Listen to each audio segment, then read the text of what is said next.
Hi friends, welcome to Sujatha pressure cooker. నేను మీ సుజాత. ఈరోజు వీడియోలో మరొక హెల్దీ రెసిపీని మీతో షేర్ చేసుకోబోతున్నానండి. అదేనండి, పెసర్లతో మనం ఎక్కువ పెసరట్టు చేసుకుంటుంటాము కదండి. వీటితో లడ్డూలు కూడా చేసుకోవచ్చండి. చాలా టేస్టీగా ఉంటాయి. ఎప్పుడైనా స్వీట్ ఈజీగా తినాలనిపిస్తే ఒకసారి ఈ లడ్డూని తప్పకుండా ట్రై చేయండి. మరి ఈ టేస్టీ హెల్దీ పెసర్లతో లడ్డూలు ఎలా చేసుకోవాలో ఇప్పుడు చూసిద్దాం రండి. పెసలు హెల్త్కు చాలా మంచిది కదా. చక్కెర కాకుండా బెల్లంతో చేస్తున్నాం కాబట్టి ఇంకా చాలా మంచిదన్నమాట. పిల్లలు స్కూల్ నుండి రాగానే ఎంతో ప్రోటీన్ అయినా ఇలా గ్రీన్ మూందాల్ పెసర్లతో చేసిన ఈ లడ్డూలు ఇచ్చారంటే చాలా హెల్దీ వాళ్ళకి. మరి ఈ టేస్టీ హెల్దీ పెసర్లతో లడ్డూలు ఎలా చేసుకోవాలో ఇప్పుడు చూసిద్దాం రండి. ఫస్ట్ 1 కప్పు పెసర్లను తీసుకోవాలి. ఇలా పచ్చ పెసలు తీసుకోండి. 2-3 సార్లు కడిగి తీసుకోండి. కడిగిన తర్వాత స్ట్రైనర్లో వేసుకొని వాటర్ మొత్తం పోయే అంతవరకు వడకట్టేసుకోవాలి. తరువాత స్టవ్ ఆన్ చేసుకొని వెడల్పాటి కడాయిని పెట్టుకొని ఈ పెసర్లను వేసేసుకొని హై ఫ్లేమ్లో ఈ వాటర్ మొత్తం పోయే అంతవరకు హై ఫ్లేమ్లోనే కలుపుతూ ఫ్రై చేయండి. చూడండి, వాటర్ మొత్తం పోయింది కదా. కలుపుతూ పెసర్లను మంచి వాసన వచ్చే అంతవరకు ఫ్రై చేసుకోవాలండి. మనం సున్నుండలకు మినపప్పు ఎలా ఫ్రై చేసుకుంటామో అలాగే ఈ పెసర్లను కూడా బాగా ఫ్రై చేసుకోవాలి. ఇలా కలర్ వచ్చిన తర్వాత క్రిస్పీగా అయిన తర్వాత ఇప్పుడు స్టవ్ ఆఫ్ చేసుకొని ఒక వెడల్పాటి ప్లేట్లో తీసి పూర్తిగా చల్లారనివ్వండి. ఇలా ఈ పెసరపప్పును పక్కన పెట్టేసేయండి. తర్వాత మళ్ళీ స్టవ్ మీద ఒక కడాయిని పెట్టేసుకోండి. తర్వాత 1 కప్పు పెసర్లకి 1/2 కప్పు బెల్లం వేసేసుకుంటున్నాను.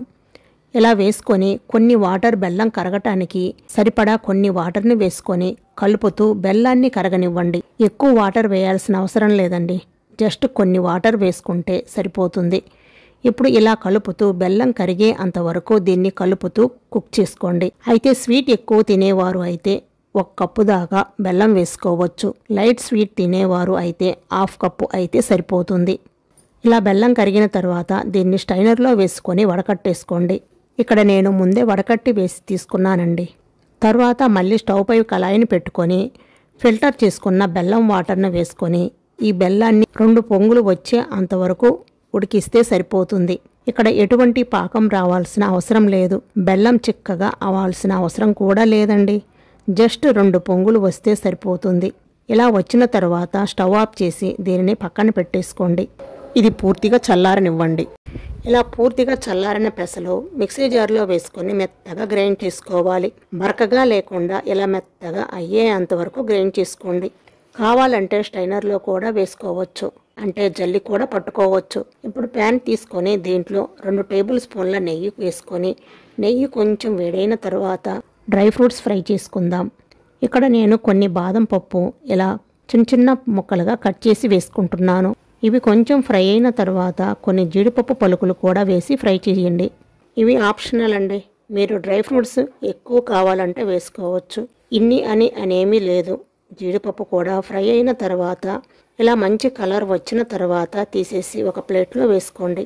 అదే నెయ్యిలో ముందుగా గ్రైండ్ చేసి పెట్టుకున్న పెసరపప్పు పిండి ఉంది కదా, ఆ పిండిని ఈ నెయ్యిలో వేసుకొని వేపుకోవాలి. బాగా కలుపుతూ కుక్ చేసుకోవాలి. ఇక్కడ ఫ్లేమ్ అనేది మొత్తం లోలో చేసుకొని సన్న మంట మీద ఫ్రై చేసుకోవాలి. ఇలా ఫ్రై చేసుకున్నప్పుడు పెసర్ల పిండి నుండి మంచి వాసన వస్తుంది. అంటే పచ్చి వాసన అంతా పోయి మంచి వాసన, కమ్మటి వాసన వస్తుందన్నమాట. అంతవరకు మంచిగా కలుపుతూ ఫ్రై చేసుకోవాలి. ఇక్కడ కొంచెం టైం పడుతుంది. అంటే మినిమం జస్ట్ 5 to 8 minutes పడుతుంది. అడుగు పట్టేసుకోకుండా కలుపుతూ కమ్మటి వాసన వచ్చే అంతవరకు ఫ్రై చేయండి. ఎవరైనా కొత్తగా మన ఛానల్ని చూస్తుంటే ప్లీజ్ సబ్స్క్రైబ్ చేసుకోండి. పిల్లలకు మంచి ప్రోటీన్ ఉన్న ఈ లడ్డూలు చాలా టేస్ట్గా ఉంటాయి. ఇవి 1 month వరకు స్టోర్ చేసుకోవచ్చు.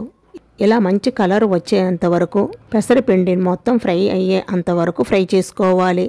ఇలా పెసరపిండి మంచి వాసన వచ్చే అంతవరకు ఫ్రై చేసుకోవాలి. ఒకవేళ మీకు పొడి పొడిగా అనిపిస్తే 2 టేబుల్ స్పూన్ల నెయ్యిని వేసుకొని ఇలా ఫ్రై చేసుకోండి. ఇప్పుడు దీంట్లో నుంచి పెసరపప్పు స్మెల్ వస్తుంది. ఇలా బాగా ఫ్రై చేసుకొని స్టవ్ ఆఫ్ చేసుకోండి. ఇలా ఆఫ్ చేసుకున్న తర్వాత 1 టేబుల్ స్పూన్ యాలకుల పౌడర్, అలాగే 2 టేబుల్ స్పూన్ల దాకా కొబ్బరి పౌడర్ వేసుకోండి. తర్వాత డ్రై ఫ్రూట్స్ కూడా వేసుకొని వీటన్నిటిని ఒకసారి బాగా కలిసేటట్లు కలుపుకోండి. ఇక్కడ పిండి అనేది బాగా వేడిగా ఉంది. ఇలా ఒకసారి కలుపుకున్న తర్వాత ముందుగా ప్రిపేర్ చేసిన బెల్లం వాటర్ పక్కన పెట్టేసాం కదా, ఆ బెల్లం వాటర్ని ఇందులో వేసుకోవాలి. అయితే ఇక్కడ ఈ బెల్లం వాటర్ అనేది వేడిగా ఉండొద్దండి. చల్లగా అయిన తర్వాతనే కన్సిస్టెన్సీ చూడండి ఎలా ఉండాలి. కొంచెం పల్చగా ఉన్నా పర్వాలేదు, వేడివేడిగా ఉన్నది మాత్రం వేయొద్దు. ఇలా బెల్లం వాటర్ని వేసేసుకొని ఇప్పుడు దీన్ని మొత్తం ఒకసారి కలుపుకోవాలి. ఇలా బాగా కలుపుకునే లోపు ఇది గోరువెచ్చగా ఉంటుంది. ఇలా గోరువెచ్చగా ఉన్నప్పుడు ఇలా లడ్డూలు చుట్టేసుకోవటమే, చాలా ఈజీగా చేసుకోవచ్చు. ఇలా కొంచెం పిండిని తీసుకొని లడ్డూలాగా చుట్టేసుకోండి. బాగా వేడిగా ఉన్నప్పుడు మాత్రం ఇలా చేయకండి. కొంచెం గోరువెచ్చగా ఉన్నప్పుడే లడ్డూలు చుట్టేసుకోండి. ఇలా లడ్డూలు మొత్తం చుట్టేసుకునేసరికి లాస్ట్లో పిండి చల్లారిపోయి లడ్డూలు రాకపోతే పాలను వేసుకొని ఇలా లడ్డూలు చుట్టేసుకోండి. అంతేనండి, ఎంతో టేస్టీ అండ్ హెల్తీ పెసర లడ్డూలు రెడీ అయిపోయాయి. ఇంకెందుకు ఆలస్యం, మీరు కూడా తప్పకుండా ఇంట్లో ట్రై చేసి మీకు టేస్ట్ ఎలా అనిపించిందో నాకు కామెంట్ రూపంలో తప్పకుండా తెలియచేయండి. లాస్ట్లో ఇలా కొబ్బరి పొడిలో ముంచి తీసేసేయండి. మీకు ఇష్టమైతే ఇలా కొబ్బరి పొడిలో ముంచండి, లేకపోతే స్కిప్ చేయండి. అంతేనండి, ఎంతో టేస్టీ అండ్ హెల్తీ పెసరపప్పు లడ్డూలు రెడీ అయిపోయాయి. చాలా చాలా టేస్ట్గా ఉంటాయి. నోట్లో వేసుకుంటే ఇట్టే కరిగిపోతాయి. రోజుకు ఒక లడ్డు తినటం వలన హెల్త్కు చాలా మంచిది. పిల్లలు పెద్దలు అందరూ లైక్ చేస్తారు. మంచి ప్రోటీన్ లడ్డు, తప్పకుండా ట్రై చేయండి. అంతేనండి, ఎంతో టేస్టీ అండ్ హెల్తీ పెసర లడ్డూలు రెడీ అయిపోయాయి. ఇంకెందుకు ఆలస్యం, మీరు కూడా తప్పకుండా ఇంట్లో ట్రై చేసి మీకు టేస్ట్ ఎలా అనిపించిందో నాకు కామెంట్ రూపంలో తప్పకుండా తెలియచేయండి. సో మరిన్ని టేస్టీ అండ్ సింపుల్ రెసిపీస్ కోసం సుజాత ప్రెషర్ కుక్కర్ యూట్యూబ్ ఛానల్ని తప్పకుండా సబ్స్క్రైబ్ చేసుకోండి. Thank you for watching.